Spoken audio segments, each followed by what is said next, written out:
What's up, you guys? We're back. Today's warm-up, we're going to start with a wide stance. Forward rotation. Feet way wider than my shoulders. Arms out to a T. I reach down with my left hand, reach up with my right. Back and forth. After that, we're doing no arm sit-up. So I take a seat on my butt, arms across my chest, sit all the way up tall at the top. Then we're doing some plank shoulder taps.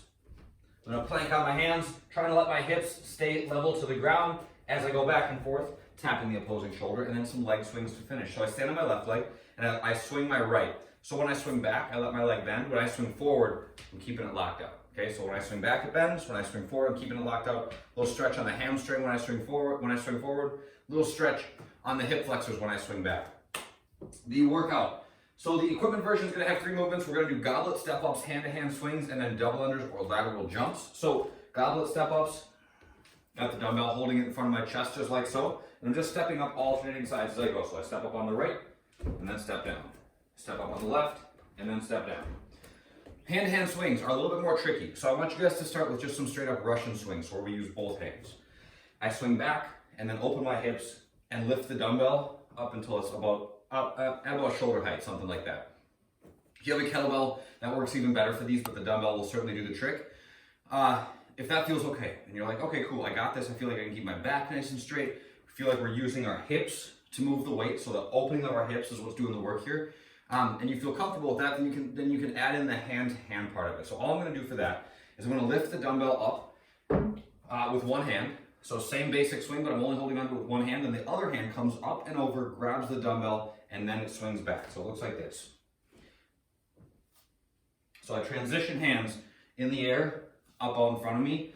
The transitioning hand, if this is the one that's holding the dumbbell, just comes up and over, grabs a hold of it, and then I swing back. So pretty straightforward, but make sure that you're comfortable with it so you obviously don't launch the dumbbell across your living room. That's not very fun. So make sure that you have a good feel for how to do these things with 2 hands before you add in the complexity of going from hand to hand.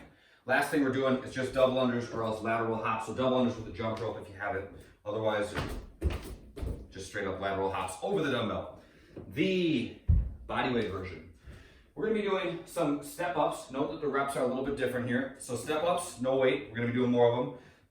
Hollow flutter kicks. So all these are, we got a decent amount of them to do because they go pretty fast. So I'm going to lay down, pick my shoulder blades up off the ground. So I'm hollowed out, my feet are lifted, my knees are locked. And a flutter kick is going to be 1, 2, 3, 4, 5, all the way up to 25.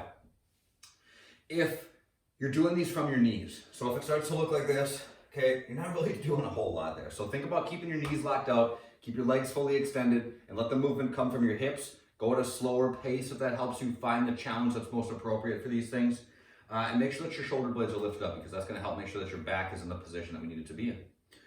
The last thing that we're doing is lateral jumps over a 6-inch target. So use a roll of toilet paper, something like that, jumping back and forth. All right, the accessory work. We're doing dumbbell strict press or bent over rows. If you don't have any weight, get creative. You hold on to some books, doesn't have to be super heavy. Hold on to something that's going to give you a little bit of resistance. So strict press, I squeeze my belly really tight, my butt's flexed. I press to overhead and then come back down, okay? The bent over row, I'm going to pack my shoulders, squeeze my belly, and then bend my knees. I fold forward till the dumbbells are at mid-shin, and then I lift and lower, okay? So I'm trying to keep my back nice and flat. Very braced as I do that. If you don't have weights, if you don't have dumbbells, pinch a couple books in each hand. Use something like slowing down is a good way to add challenge in lieu of having something that's super heavy to move. So that's an alternate version of those.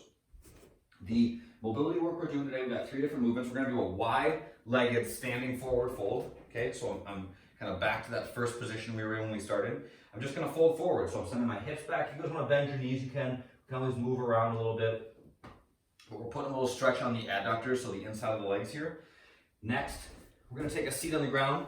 I'm going to go feet out wide, like so, and do the same thing, okay? And then last, we're going to get into child's pose. So 2 minutes here, my knees go out wide, my feet point together back behind me, my hips go back over my heels, arms crawl out in front of me, just hanging out for 2 minutes. That will take us through the end of this class. That's all that I got for you guys. Have a good day. Enjoy the workout. Enjoy the mobility.